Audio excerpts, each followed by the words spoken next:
If you are a financial advisor or a coach who helps clients with their budgeting, then this tool is going to help you to get a real-time view of their finances and be able to export their budget, their cash flow into CSV or Excel format. The way that you do that is really easy by just logging into the Pocket Plan account. And from there, what you can do is go into your cash flow statement.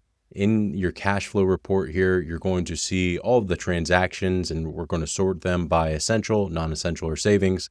But in order to export it, all you have to do is go to print reports, and then you'll click on this icon.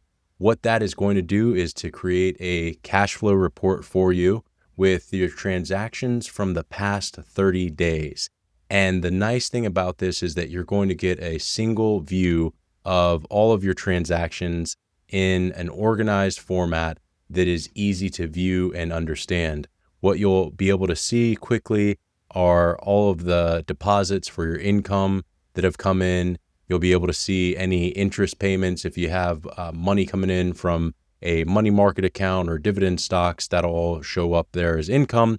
And then your expenses are broken down as savings, essential, and non-essential. This is a really easy way to build a budget on a monthly basis so that you have an understanding of how money is flowing through your accounts and where it is going. If you have any questions about this feature, please reach out to us. We're happy to help you out.